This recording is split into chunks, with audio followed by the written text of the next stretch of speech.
All right, friends, it's time to give you loyal listeners a discount on protein powder. You may or may not know, but I launched my very first protein powder 2 years ago. It's a grass-fed beef isolate with only 3 ingredients: grass-fed beef, either organic cacao or organic vanilla, and organic monk fruit. Now, if you don't want any of the added flavor and sweeteners, you can also just get unflavored.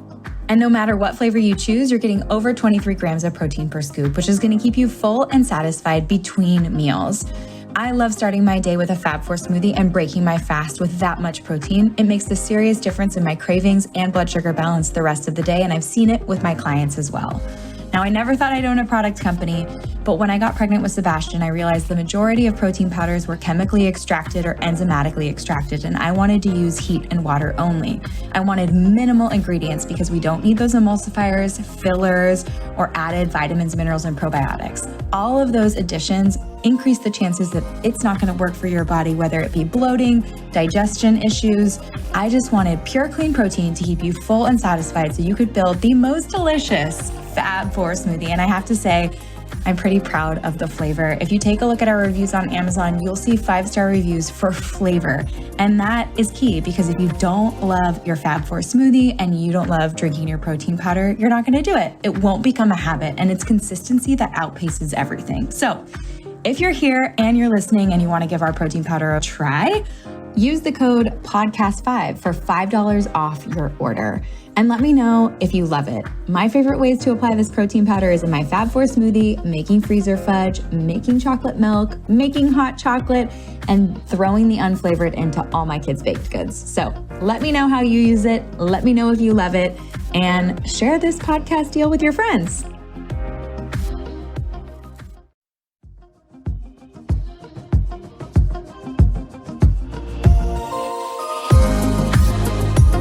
Hey guys, I'm so excited about today's guest because you know how much I love talking about blood sugar and insulin. Today's guest is Dr. Ben Bikman. He's a researcher and professor specializing in metabolic function, insulin resistance, and the drivers of metabolic disorders.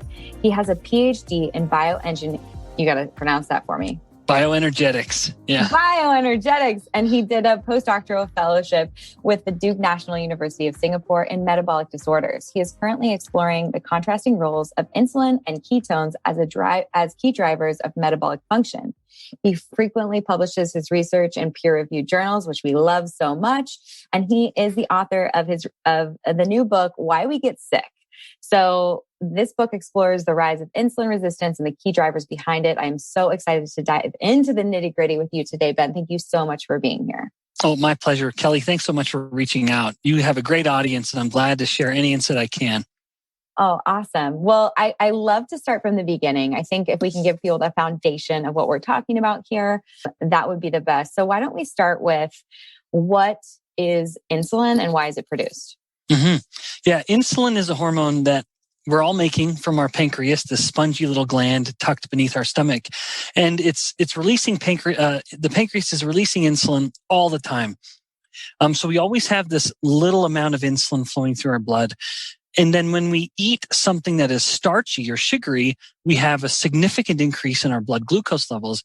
That isn't healthy if it stays too high for too long. And so thank heavens, insulin will step in to save the day.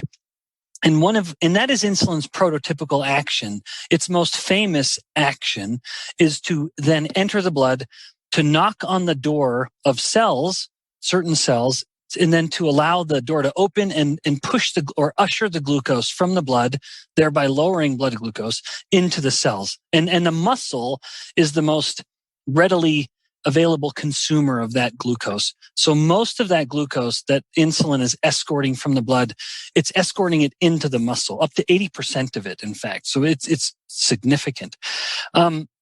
Now, in stating that, though, I wouldn't want someone to misunderstand or to overlook some of the other things insulin does, because insulin only stimulates glucose uptake in some cells, but it actually has a cellular effect or action at literally every single cell in the body. Every cell from top to bottom will respond to insulin, and insulin will tell different cells to do different things. But the theme of insulin throughout the body is that insulin tells cells what to do with energy.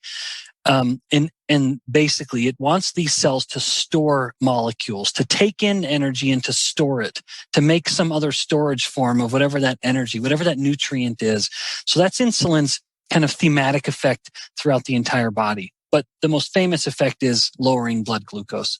So it lowers blood glucose and it also has an effect on other cells to uptake other nutrients. So where else would insulin play a role? Mm-hmm. Yeah, well, strictly within the realm of nutrient uptake, because insulin has effects beyond that. Insulin will also facilitate amino acid uptake. It will facilitate fatty acid uptake, and that would do that most famously, say, in the muscle. But if we go to something like the brain, insulin, we often only look at insulin stimulating glucose uptake in muscle and fat tissue, but it also has those same insulin-dependent glucose doorways in the brain. And that might be why part of the big problem with brain disorders, like the most famous being Alzheimer's disease, is an insulin resistance of the brain. And the brain is, it's almost like it's drowning in a sea of glucose, but it can't get enough glucose to meet its energetic needs. That's a bit of a tangent, but insulin will, even in the cells where insulin isn't stimulating the uptake of nutrients, like the liver is able to pull in glucose without insulin telling it to pull in glucose, unlike, say, the muscle or the fat cell. But the liver needs insulin to tell it what to do with the glucose that it's just taken in. So so even where insulin isn't directly stimulating the uptake of nutrients, it's still telling the cell what to do with nutrients. Sounds pretty bossy to me. Oh, yeah, it is. Well said. It is the metabolic boss. In that if we try to understand human metabolism without invoking insulin to some degree, we're missing the elephant in the room. I love that. So let's get into talking and maybe you can tell our audience and our listeners how insulin affects a fat cell. Mm-hmm. Yeah, so the fat cell is exquisitely sensitive to insulin. And the main effect of insulin at a fat cell is to tell the fat cell to keep the fat that it's just taken in and to convert the glucose that it's taken in into fat.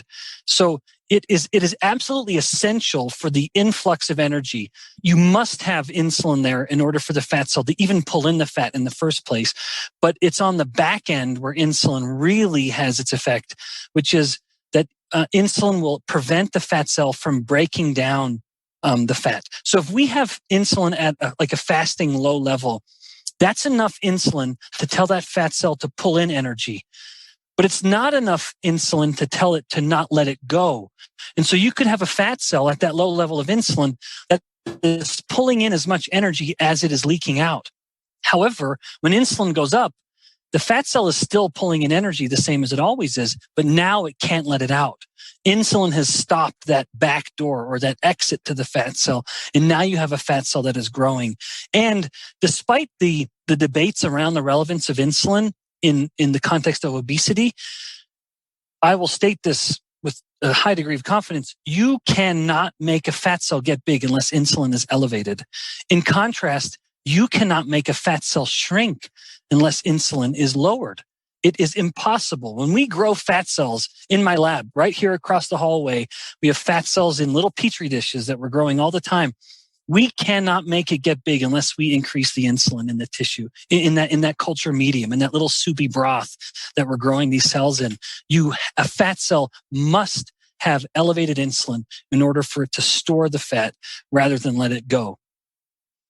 It's such a powerful statement because it really goes into what are we eating and what are we consuming, because it's information. I think there's a major debate in regards to calories versus carbohydrates and insulin. And you pick you have people on both sides of the coin there really fighting against that. But what you're seeing in the lab is this level of insulin. So can we talk about what the ranges are? Because you talked about, it having a certain threshold to where insulin fat can make its way out of the fat cell through the back door. We can burn it off with a certain amount of insulin, but when it gets too high, you start to see that become a problem. What are the ranges of insulin someone should be in? What's a healthy range versus an unhealthy range?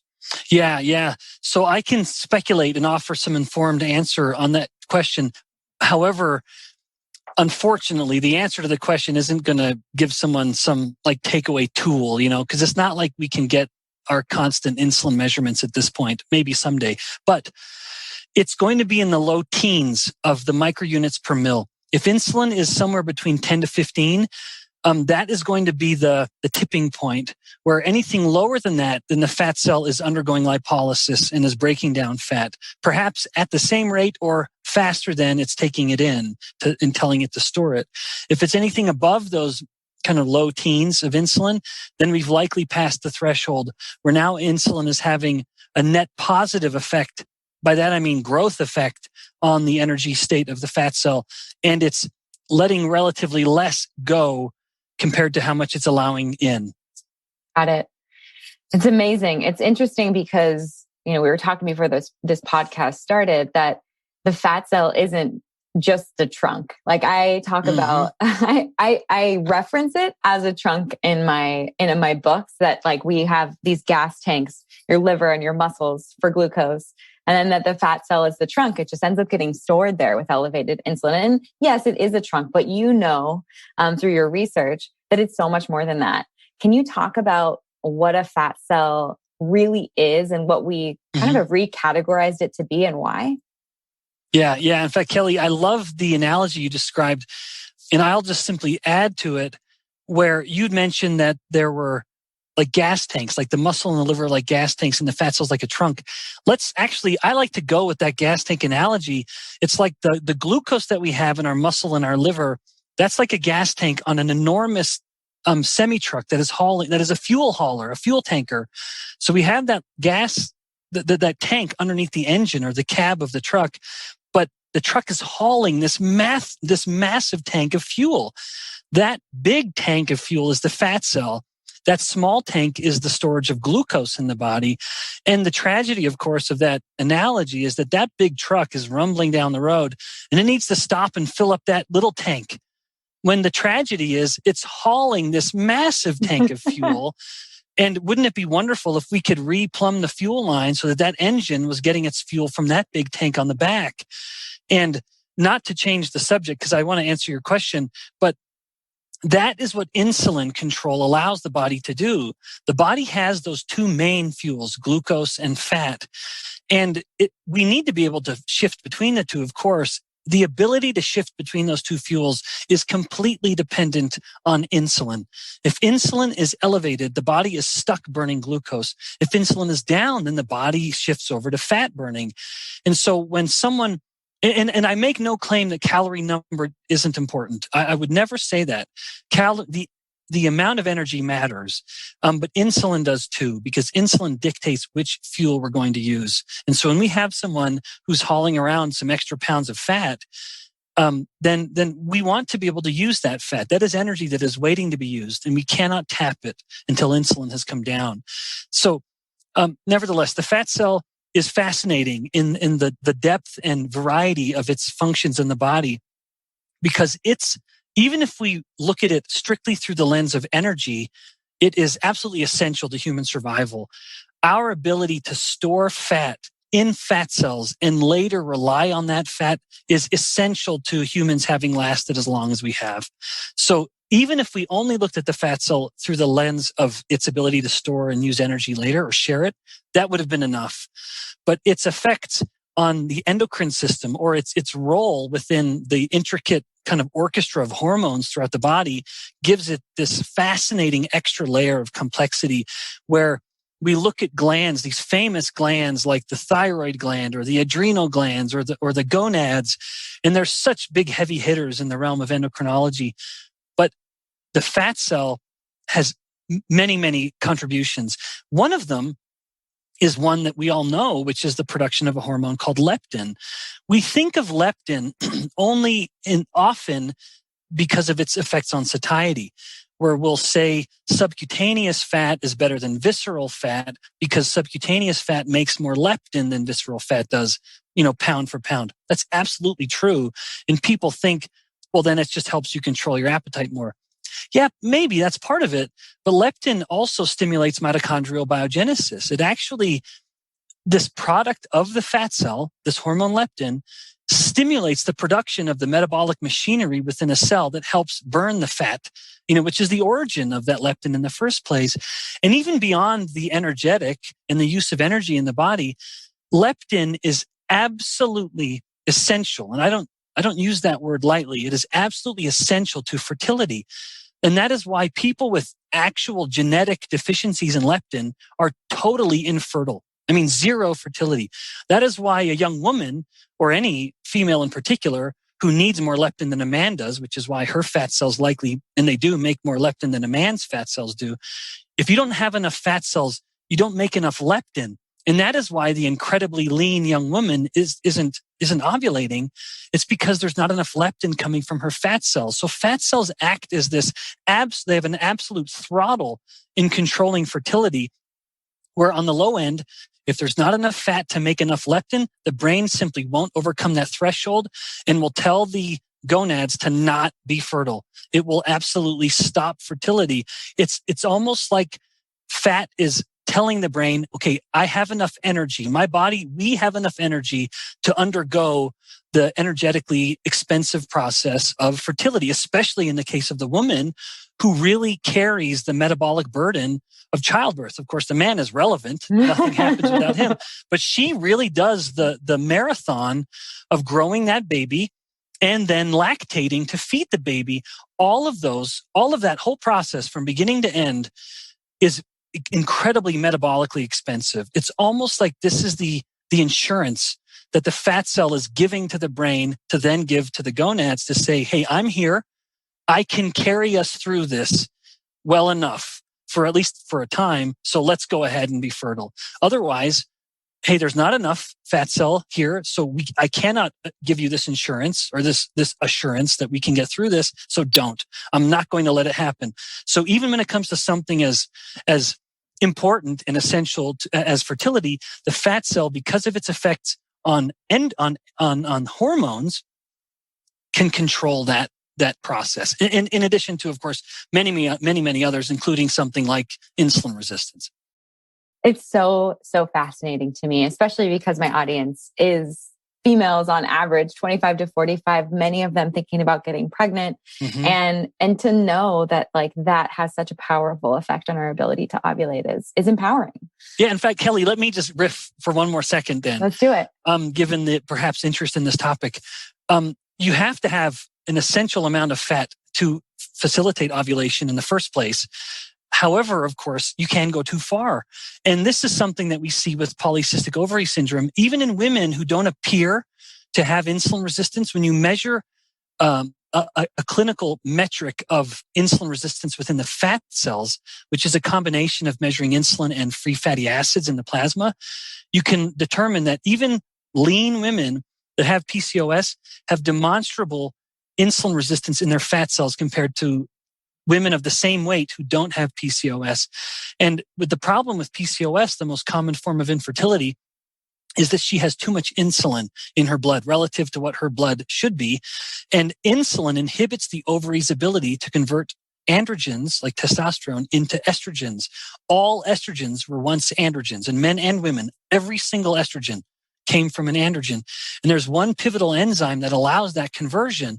And of course, it's no surprise, ovaries have more of that enzyme than testes do, but insulin inhibits that enzyme. And so the ovaries are attempting to convert this big bulk of androgens into a big bulk of estrogens to enable ovulation, but it isn't able to do that. So she fails to get that ovulation, that estrogen spike, which prevents the ovulation. And in the end, the ovaries end up dumping all these extra androgens into the blood, giving her all the unintended and very undesired consequences that can sometimes come with PCOS. So on both ends, we have a pivotal role of the fat cell. It's either you need enough of it to be fertile, and if you have too much, or specifically if the fat cells have grown in a particular way, which we can come back to, then you end up preventing by nature of PCOS.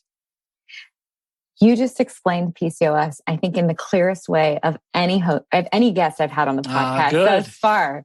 That was amazing because I chat about it being insulin resistance manifesting itself in your ovaries and affecting your fertility. The undesired side effects you're talking about, facial hair, cystic acne, all of that. And you just explained it perfectly. No surprise, you're a professor. Yeah, exactly. Yeah. Like I joked with you, when you got to teach 150 20-year-olds, you have to find a very, very clear way of explaining an idea. I'm glad to hear that. I love it. That was great. Good. So let's talk about the growth of a fat cell and insulin resistance. Because insulin resistance, obviously, PCOS is a form of insulin resistance manifesting itself in this certain way. But when we talk about how a fat cell might grow or what might cause insulin resistance, how does it happen? Yeah. What a great question. There are two ways that fat tissue gets big. And so imagine if we have two gals, they were college roommates, and they both graduate, they go on and get into life and family life and all the complications. And then they start gaining weight like everybody does, guy or gal, it seems. And then they're each gaining 10 pounds per year. They get together at their 10-year reunion, and boy, neither of them looks the way they used to. Even though it may look like they've gained the exact same kind of weight, we gain weight through two different mechanisms. And this will happen to varying degrees in different people. Genetics very much plays a part of this.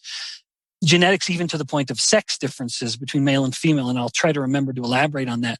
But when fat tissue is being told to store more energy through a combination of elevated insulin and sufficient calories being consumed, you can grow the fat cells through two different ways. One way is called hyperplasia. And this is when a fat cell will grow a little bit, and before it ever gets very big, it recruits a new fat cell, and then it recruits more and more fat cells. So hyperplasia is almost analogous to a hotel that always has vacancy, because the moment the rooms get full, rather than continue to shove people in the rooms, it just makes new hotel rooms. Okay. However, in contrast, we have a method of fat growth through what's called hypertrophy. And in this instance, the number of fat cells is set.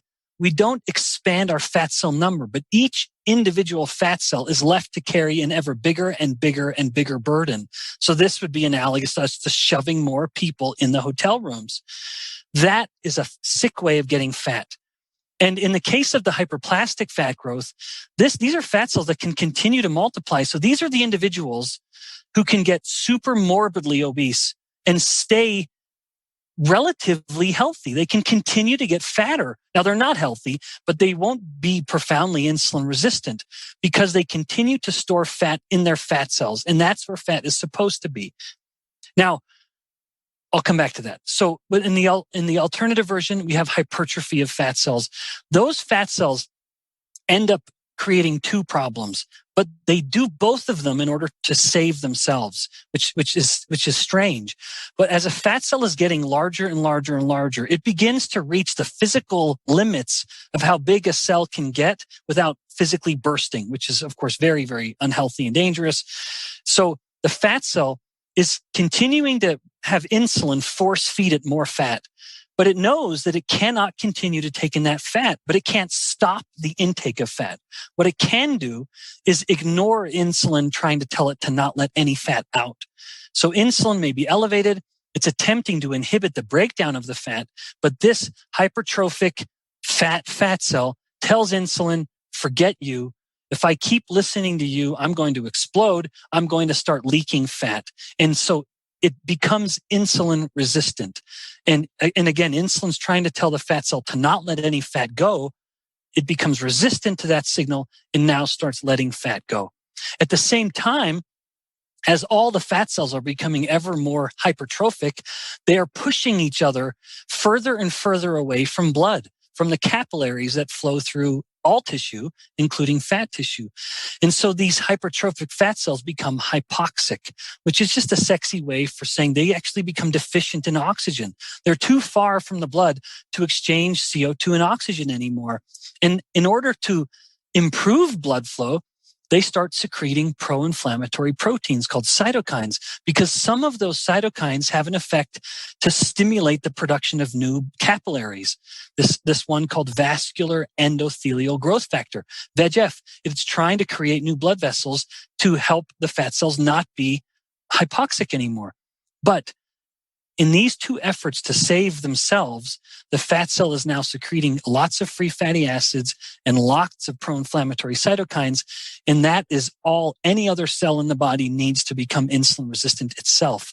So the fat cell that goes hypertrophic, I believe, is the first cell that becomes insulin resistant, but it's also like the first domino that falls, and then it starts tipping into the rest. So that's how the fat cell, once it's undergone hypertrophy, shares that insulin resistance with the rest of the body. But it all started because it was trying to save itself. Now, one last comment, I did remember to come back to this. Something that is very unique about female fat tissue is that the store, and every woman hearing this will curse it, but the female, because of her higher estrogens, will store fat in what's called the gluteofemoral fat, which is basically butt and hips. It's so interesting about that fat tissue because it has a much, much greater propensity for hyperplasia. And so that is a part of the body that can just get fatter and fatter and fatter. But that is why she stays healthier than, say, her male companion who's gaining fat at the same rate, because he doesn't have that ability to store fat in that place because his low estrogens don't let him store fat there. But so he has to store fat in his ever-growing, very few finite number of fat cells, whereas she can continue to make more and more fat cells. Now, again, it's a blessing and a curse. It keeps her insulin sensitive and healthy, but it also makes her fatter than she wants to get. Wow. It is. I am having like a visual moment where I'm picturing water balloons, like the woman just like filling up another new fresh water balloon, adding these little fat cells to our hips and butt, versus a man who has a water balloon hooked up to the hose, just filling it, and eventually and it's all right there. Yep. And well, then, yes, to the point where it's almost ready to burst. But rather than burst, it's like we pop a little hole in it to allow it to start leaking the fat out. And now the body starts storing that fat in places that it was never intended to store it, like the liver and the muscles. And that's something we called ectopic fat deposition. So part of the problem with this whole paradigm, as I've been really long-winded here. No, it's amazing. I'm loving it. Good. Depending on the individual, and sex plays a part, people will have an inherent threshold beyond which the body does not want to store fat in their fat cells anymore. It's almost like the fat cells reach a limit. Women simply have a higher limit than men because of their estrogens telling them where to store fat. And that gluteofemoral fat deposition, or butt and hips, just has a more hyperplastic ability to continue to make more and more fat cells. So the fat threshold is higher. And the moment we cross the threshold, that's when we start to become insulin resistant. And so would you say this is obviously you wrote a book on this, Why We Get Sick. It's that pinhole in the fat cell that starts leaking these cytokines and fat into the body and other places. What kind of disease states do we see down the line after that like, I guess we've crossed over that breaking point? Mm-hmm. Yeah. So assuming, so in these instances where insulin resistance is coming first, which it often would, then we have virtually every chronic disease will follow suit. As insulin resistance that started in the fat cell is now spreading throughout the body, that absolutely increases the risk of dementia. Indeed, considerably. Fasting insulin is a more significant variable in predicting Alzheimer's than someone's age. This was a study from Finland a number of years ago. Heart disease, it is incredibly uncommon to find any instance of heart disease, including something as seemingly benign as hypertension, without insulin resistance first not only preceding but causing the problem. Type 2 diabetes. I already mentioned infertility in women, which is PCOS, but you also have the most common form of infertility in men, which is erectile dysfunction, but through a totally different mechanism. This has nothing to do with the gonads, with the testes, which would be the corollary to the ovaries. It has everything to do with what the insulin resistance is doing to his blood vessels. And we need insulin. Insulin is a very powerful vasodilating signal. And so when insulin flows through blood vessels, it wants to tell those blood vessels to dilate, which of course a man needs for fertility. Mm-hmm.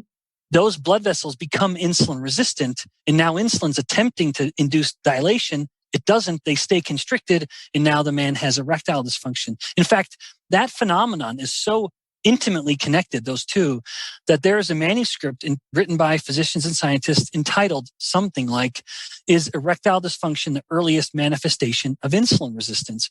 It's just such a compelling view, and the evidence supports it. But nevertheless, both of these most common forms of infertility in men and women are intimately derivative of insulin resistance, and fatty liver disease and osteoarthritis and many, many other, these diseases that I call the plagues of prosperity, because they are diseases that our ancestors would have never heard of.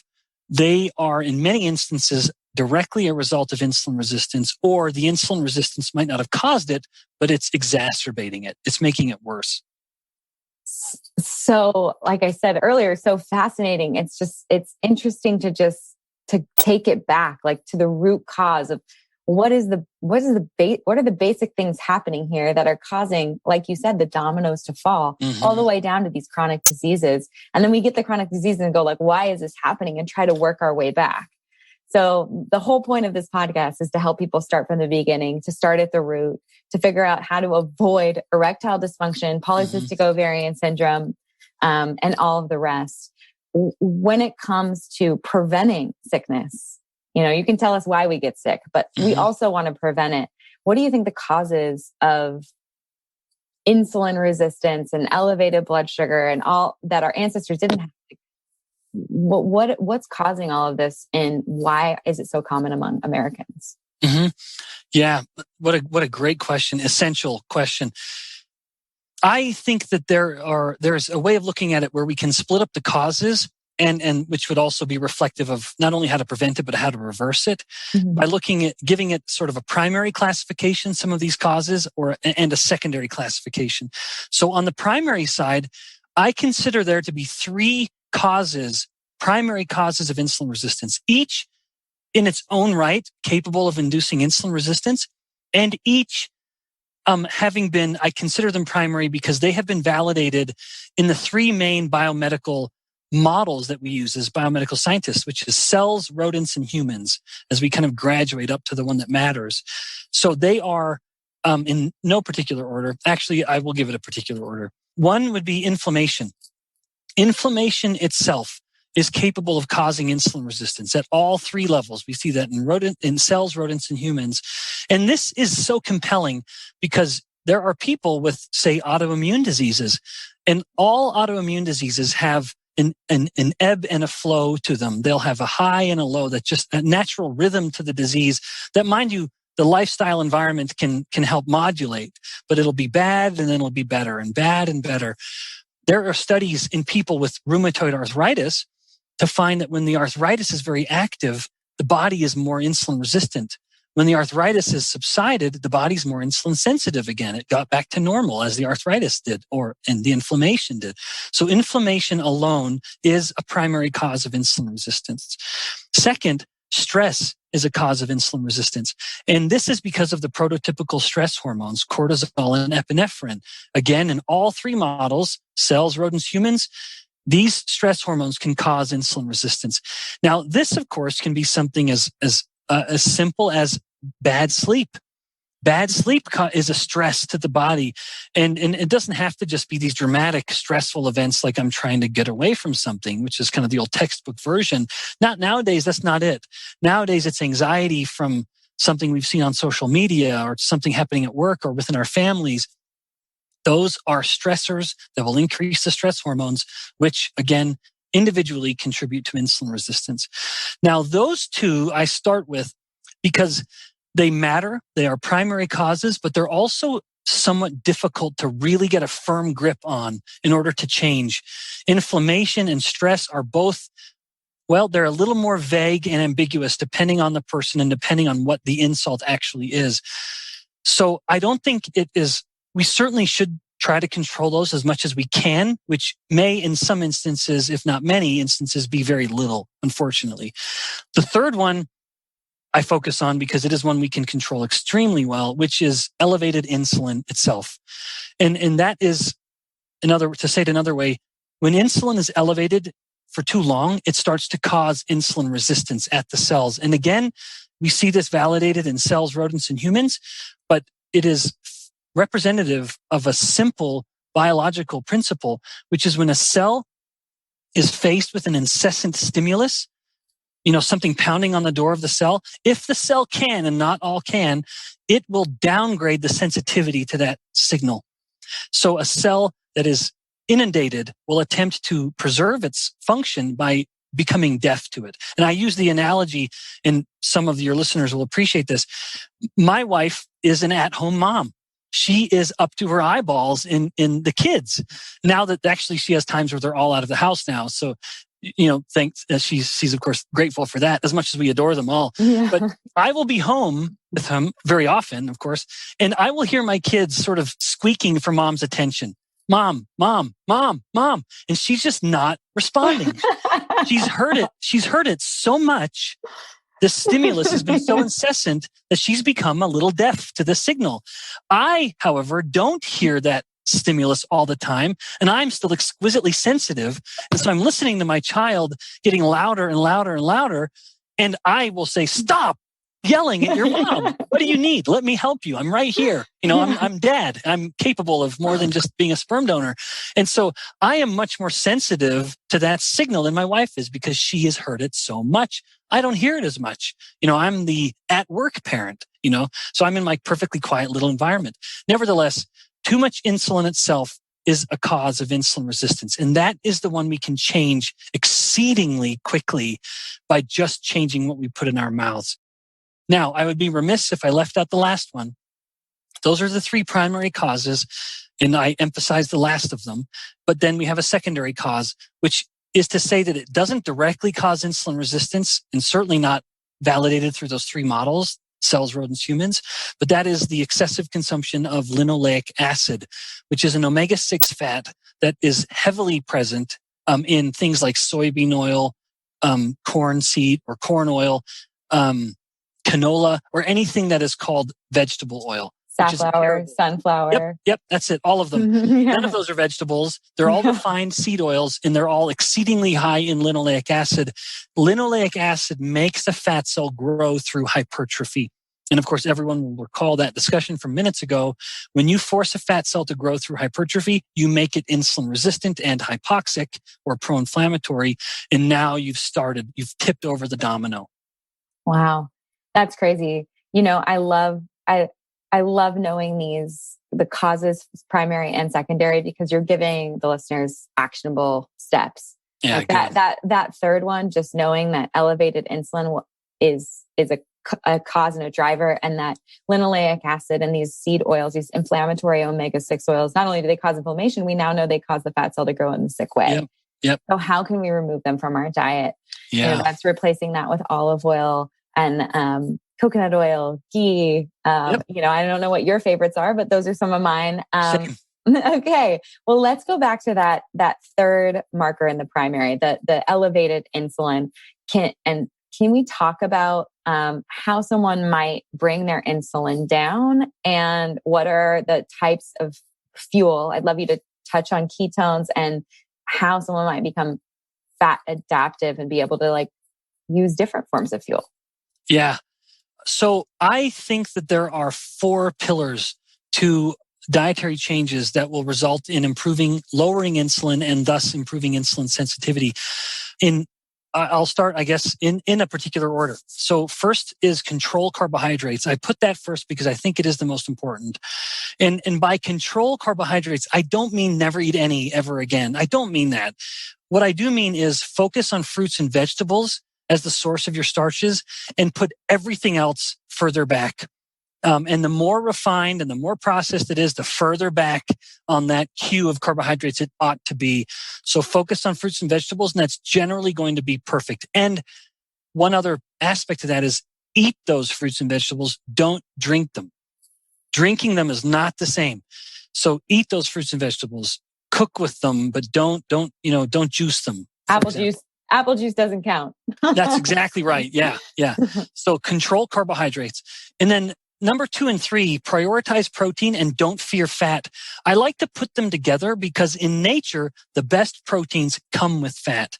And this is something that too few people understand. And unfortunately, as a result, too many people are not getting enough protein. We need to make sure we get enough protein, which is why I say prioritize it. It's kind of the only macronutrient that I say we need to focus on. We need to make sure we're getting enough protein. And it's not popular nowadays to say this, but it needs to be coming from animal sources. If we're attempting to get all of our protein from plant sources, we will be deficient. And we'll be getting all kinds of other things we don't want, like lead and arsenic, for example, that come with refining of plant proteins. So animal proteins, and nature has animal proteins always come with fat. That is the way it's supposed to be. So even if someone's eating a very lean meat, like say chicken, I would say make sure you add fat to it. Make sure you've added butter or you've added olive oil or coconut oil, because those two come together in a wonderful way, in that when you eat fat, we have the release of something called bile acids into the intestines. And bile acids have been classically thought to do no more than just help with fat digestion. But the reality is bile acids actually complement the protein digestive enzymes, and it helps the intestines digest protein better. And that may be why a university study found that when you give people, when they've been exercising, if you give them protein alone, you'll get a little more muscle growth than without the protein. But when you give them protein and fat together in a 1-to-1 ratio, like what you have with an egg, for example, a 1-to-1 ratio by mass, you have even a better anabolic effect than you did with the protein alone. There's something just additive or even maybe rational about like fat and protein. Synergistic. That's right. It's like nature knew what it was doing, and that is why the body thrives on those two macronutrients together. So those are the three macronutrients that deal with my three pillars or rules that deal with the three macronutrients. The fourth isn't macronutrient specific. It's more generic, which is fast. It is okay to skip a meal sometimes. It's okay to fast through breakfast. Sometimes it's okay to fast through dinner. It's even okay sometimes to fast through all three typical meals of the day and do a 24-hour fast where you're just drinking water and electrolytes and you're just giving your body a break from eating. I would say beyond any other rule or policy or guideline or recommendation, fasting is the fastest, most effective way to lower insulin and thus improve insulin sensitivity, even to the point that you can take people with full-blown type 2 diabetes, which is insulin resistance kind of at its most extreme. And within just weeks, the type 2 diabetes is totally gone and they've gotten off all medications just by engaging in fasting. And there are many, many different ways to do that. And I wouldn't claim that one is better than the other. I would say a person would need to find what works. But I would add one note of caution. The most important part of a fast is how you break it. Because I've seen too many people, they'll just say, I'm going to do a full 24-hour fast and I'm only going to eat one meal a day. But that one meal is pure garbage. And they eat themselves sick, and it's full of refined starches and sugars and crappy seed oils. And they've undone any of the benefit they got from the fast. So the most important part of a fast is how you break it. So have a plan in place. And when you do break it, remember those three first macronutrient rules. Manage your macros to keep insulin in control, because protein and fat are both essential to the human diet and they have little to no effect on insulin. So focus on those two.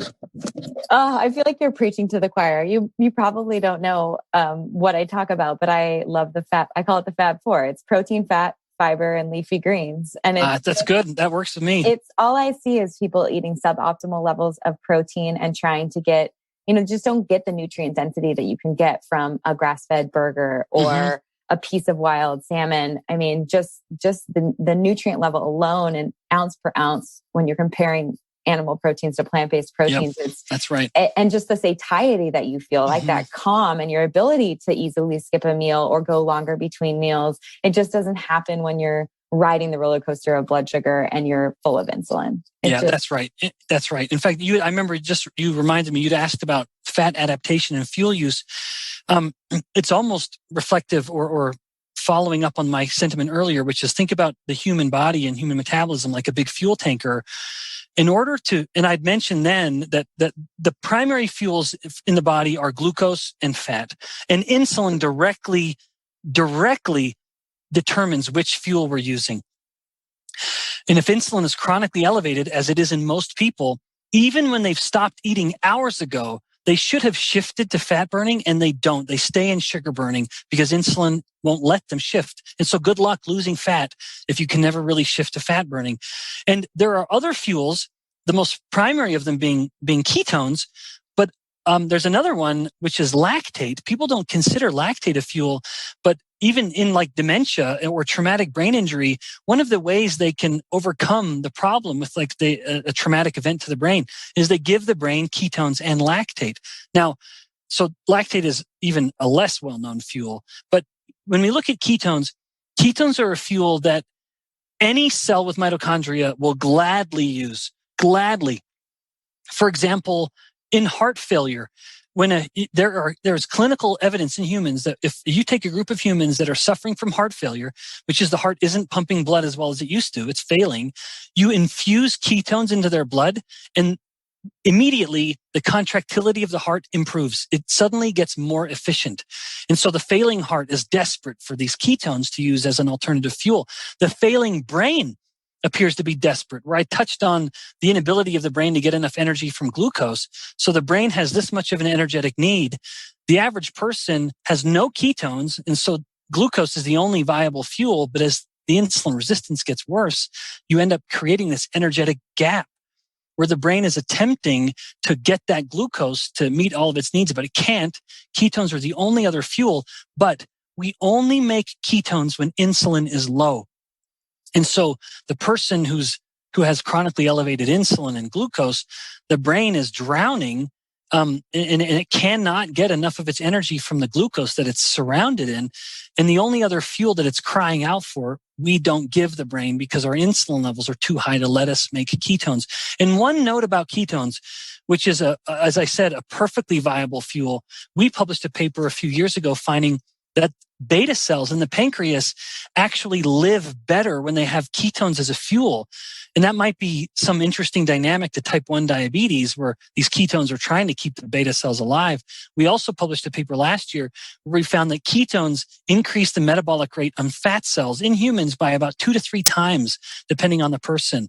So there's a direct effect of these ketones having, well, numerous metabolic benefits. One interesting thing about ketones when it comes to fuel use is that when insulin is low for an extended period of time, insulin, when it's low, it basically allows a cell to just start using energy all the time.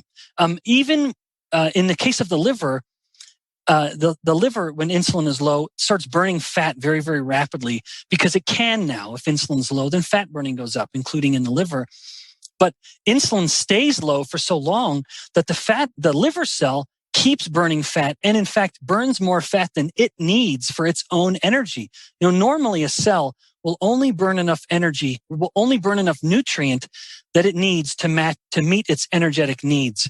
But when insulin is low, the liver cell can't help itself, and it just keeps burning fat, even though it doesn't need the energy from fat burning, but it keeps burning the fat. And then it has this kind of pressure release valve, which is ketogenesis. It takes all these products of the fat burning, and then the cell doesn't need all that energy, and it can't store the energy as fat because insulin is low. So it has to burn the fat, not store it. It only has one other avenue left, which is ketogenesis. And so it diverts these products of fat burning into the production of ketones, which of course is a fuel for the body to use. But also there's another instance of sort of trying to reconcile calorie use in the body. When ketones are up, we start breathing off ketones and we start urinating them out. And we need to remember that those are actual energetic or caloric molecules. They have a caloric value roughly similar to what we have with glucose. And so when insulin is low, it allows us a little more metabolic wiggle room because we're taking these products of fat burning, and rather than having to burn them for energy or store them, we now have this wasting where we're just breathing them off or urinating them out, getting them back into the atmosphere, back into the universe, and still reconciling the caloric calories in, calories out. This is just the type of calories out that we don't have unless insulin is low and unless we're making ketones. When insulin is high, the body isn't wasting that energy as ketones. It's doggedly, miserly holding on to all the energy. But when insulin is low, the body is using energy, not only is there an elevation in metabolic rate at the whole body and at the fat cell level, but also we have this wasting of energy in the form of production of ketones and then the emission of those ketones from the body. It is amazing when I do have clients who I don't use ketosis very often. I do like balanced blood sugar, but occasionally if someone's looking to do a fast, I've used long-term fasting specifically with certain clients. I won't ever take a client into fasting without being in ketosis first, or at least relieve fat adaptive, because you don't have the flu symptoms and you're not gonna, it isn't healthy. It isn't fun. No one feels good doing that. But say, for example, someone's doing a once a year fast and they want to do it for 3 or 4 days, looking at some research that came out of USC, they want to follow that protocol. We'll do something like that. And what's so amazing is they don't need as much sleep. They have mounds of energy. They feel like their brain is clear and sharp. Side effects would be like, I'm waking up at like 5 a.m, ready to go. Yeah, that's right. It's just like they're Sonic the Hedgehog. And sometimes you need to have those practices to say, like, let's do a little yoga, let's meditate, let's calm down so you can get a good night's sleep, because you're just firing on all cylinders. But it is so amazing to understand and know the difference of that. I actually, and I don't know if I've mentioned this on the podcast yet, but I was pregnant before Sebastian and we had a miscarriage, and it was very early. But then I get pregnant really quickly, which I'm lucky about. We just don't always keep them. So I got pregnant with my son, Sebastian, and I had to put on a little bit of weight in that first pregnancy, and then kind of want to just get in my fighting weight to try again. And so I had done basically a lower carb version of the Fab4 and was testing my ketone levels and testing my glucose levels, because I like to be a lab rat. And I actually saw my ketones shoot up. And I was like, that's weird. I was like, I need to take a pregnancy test. Yeah. And so I actually found out I was pregnant, or I thought I was pregnant, by seeing my ketones shoot up way higher than they were normally for me. And then that's when I was like, maybe I should take a pregnancy test. And so I kind of found out through a ketometer that I was pregnant before even like a pregnancy test. Well, what's so interesting, in fact, that is one of the reasons why a pure ketogenic diet is, you need to be very careful with it. If we're talking about a pregnant woman or a lactating woman, then her body can get into ketosis so much more readily. I've never seen higher levels of ketones than in a breastfeeding mom who wanted to really lose the weight rapidly. Her ketones were like 6 millimolar, which I have never seen in anyone, but especially in breastfeeding. She is literally moving her own fat in order to enrich the fat in her milk for her baby. And because ketosis arises from the excessive burning and like lipolysis at the fat cell, it's basically just like with breastfeeding. When you combine the already fat burning effects of breastfeeding with the fat burning effects of low insulin and low carb diet, it's like, well, you actually have to be careful. I mean, you just take the fat burning to an 11. Yeah, definitely. Your milk supply can drop if you go too quickly. And that's something, even when I normally pretty much stick with the Fab4, I have my protein, my healthy fats, my non-starchy veggies, leafy greens. I'm looking for like, okay, I got some squash on my plate, or I'm having berries in my smoothie. Like, I'm still leaning on the low glycemic stuff, but I kind of like half starches or some sweet potato, because you can lose the weight quickly if you are pretty fat adaptive. You're used to dipping into fat stores and producing ketones and all that good stuff. Well said. Well, I have so many more questions. I know we've been rolling for a little bit here, so let me go through a couple more. I'd love for you to talk about the role of cholesterol when it comes to insulin resistance. Yeah. So insulin will stimulate the production of cholesterol. And thus, actually, that could be one of the reasons why insulin is so essential, because cholesterol itself is so essential, not only just for every cell, most certainly the brain. The brain has a tremendous dependency on cholesterol as a structural molecule. But the problem can potentially come when in insulin resistance, in the hyperinsulinemia of insulin resistance, we now have a liver that is producing too many of what's called the triglyceride-rich lipoproteins, like VLDL and LDL. Now, the degree to which LDL is actually directly contributing to heart disease is very, very debated. So we've really maligned it, but it doesn't deserve that reputation. But nevertheless, insulin resistance will very much promote dyslipidemia. And I would say rather than LDL, the focus is that it increases triglycerides, which I think is very relevant, and it reduces HDL cholesterol. And in fact, that triglycerides to HDL ratio, insulin resistance has such a profound effect on those two blood lipids that you can often look at the triglyceride to HDL ratio as a surrogate marker of insulin resistance. And so I always say, if people can get your insulin measured, but when you can't get that done, which most people can't, you always get your blood lipids measured, LDL, cholesterol, triglycerides, HDL, total cholesterol. Just take the triglyceride number, divide it by your HDL cholesterol number. And if that answer is less than 1.5, that's a very good sign that you're insulin sensitive. And that is, of course, just again, as I said, a direct result of what insulin does to cholesterol and blood lipids in general. I love that. I love that you mentioned that there is such a debate when it comes to cholesterol, because it's so important for our human body and our vitality and our brain health. And immediately you have primary care physicians see elevated cholesterol and they're like, you need a statin. And it's a scary pill popping world right now. If someone does have elevated cholesterol, or maybe they actually look at their triglycerides to HDL ratio and they see that they might have insulin resistance, do you think that, I know you promote a low carb diet, but do you feel like someone with that type of ratio would need to go on a ketogenic diet, or are there practical applications when it comes to seeing like problems on diagnostic testing? Yeah, what a great question. So I never want to be viewed as just a kind of drum beating, trumpet blaring, low carb advocate. I really am an advocate of a low carbohydrate diet only if we're talking about insulin resistance and all the problems that come with it, which is pretty big.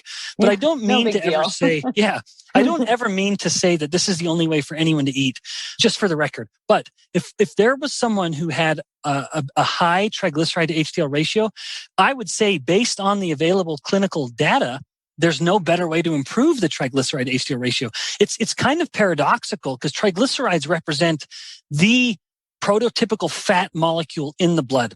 And mind you, triglycerides are carried on the lipoproteins like LDL.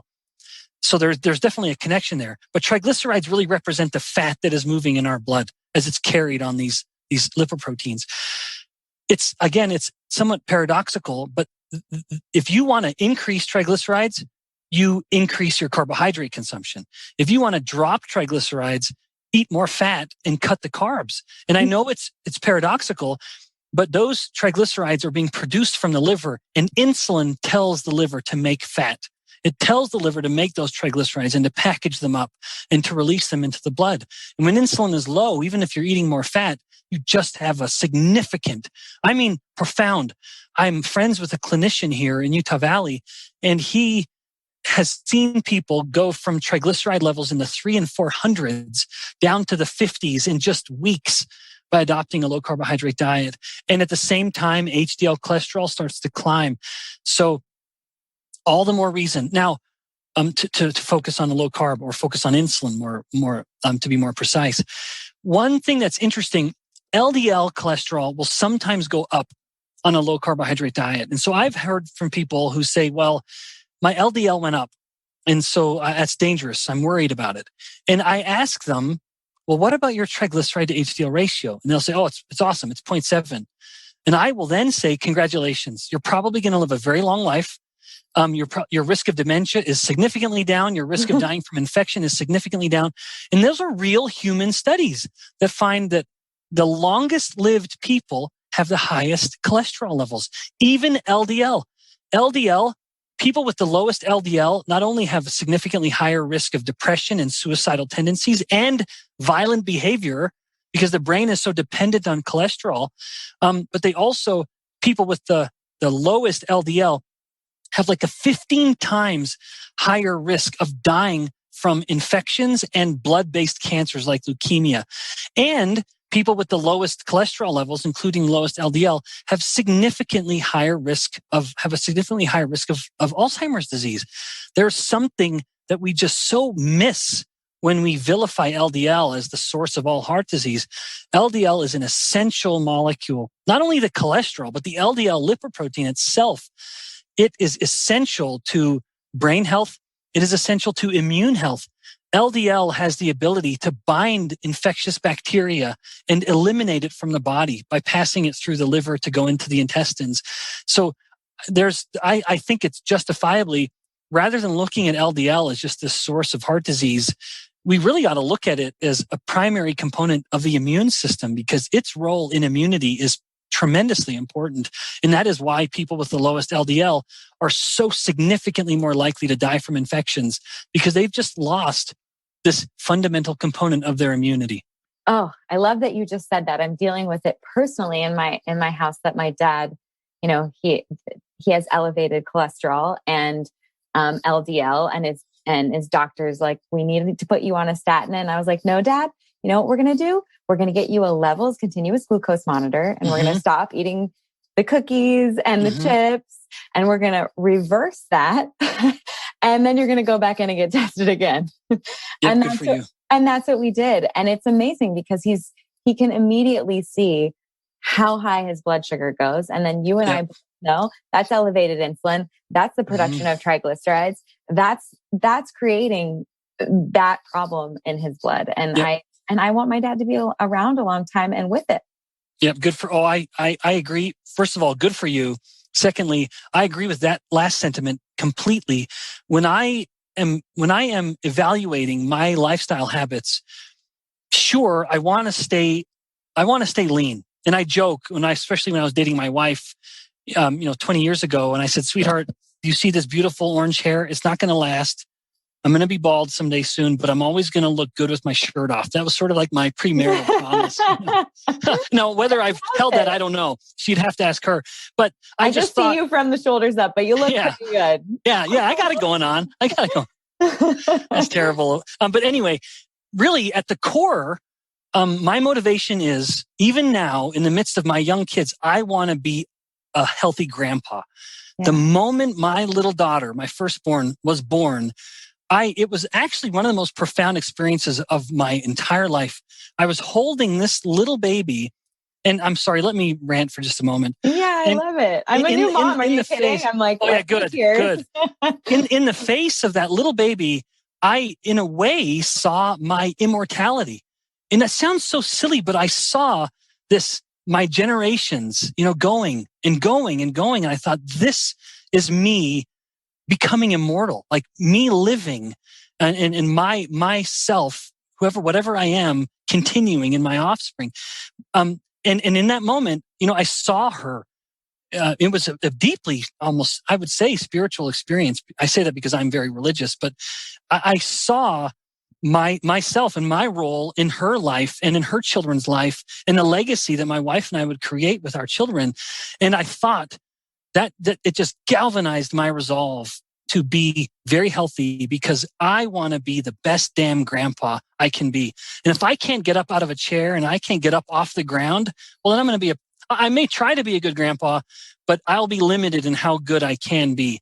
And I want to be the kind of grandpa who says to my kids, drop the grandkids off for the weekend. Because already, Kelly, my youngest is 8, and I already profoundly miss having babies. Even to the point that if I went home and my wife said, Ben, I want a baby, I'd say, let's do this. I love babies. And I'm looking at my oldest daughter who's 13, and I'm already thinking, someday you're going to give me a little grandbaby. And I can't wait. Yes. It's terrible. I know. I love it so much.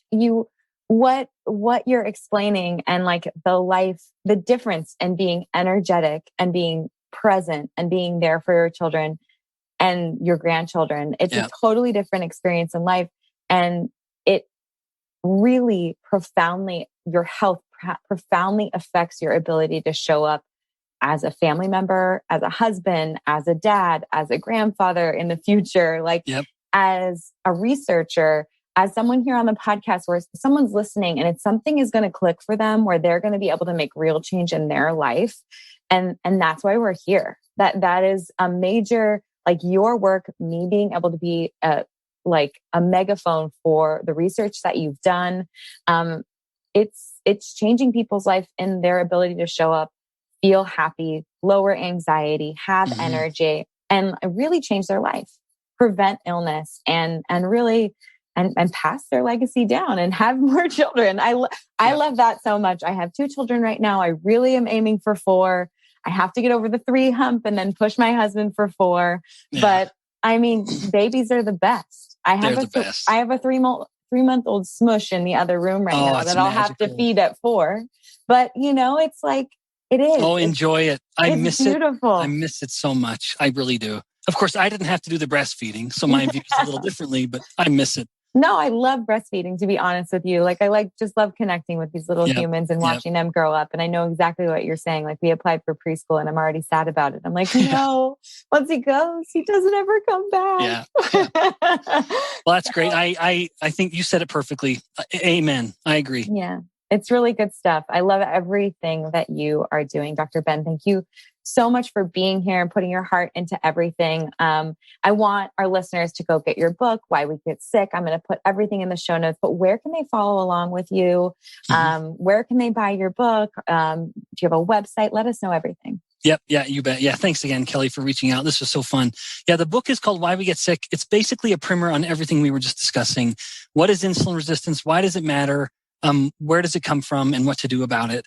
And I had to call it Why We Get Sick because if I would have said why insulin resistance sucks, no one would have read it, because no one really appreciates the role that it plays in health and disease. So I was deliberately a little provocative and bold with the title, but after reading the book, people will see it's not entirely without justification.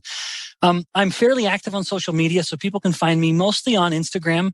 As I'm retreating more and more from Twitter, I just don't like the environment on Twitter anymore.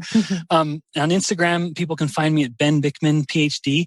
And I provide blog content at a website called Get Health, and health is spelled HLTH. And actually, people can look into a low-carb meal replacement shake that I helped make with some of my brothers. So with 2 of my older brothers, I'm the 8th boy. Oh my gosh. Yeah. And I won't even mention my sisters. But we had a very big family. So 2 of my older brothers and I just decided we'd make a better low carb shake. So people can learn more about that at that Get Health website, HLTH.com. I love it. That's it. We'll do all the links in the show notes, places to find you. Really, thank you so much for your time and for giving us all an education. I loved the analogies and you really clarified so much for myself and for our audience. So thank you for being here. My pleasure. Thank you. Thank you for listening to Be Well by Kelly. Please subscribe to the show on Apple Podcasts, Spotify, or wherever you listen to podcasts. Learn more at BeWellByKelly.com and follow me on Instagram at BeWellByKelly. I would love if you picked up my books, Body Love and Body Love Every Day. They're sold on Amazon and at all major booksellers.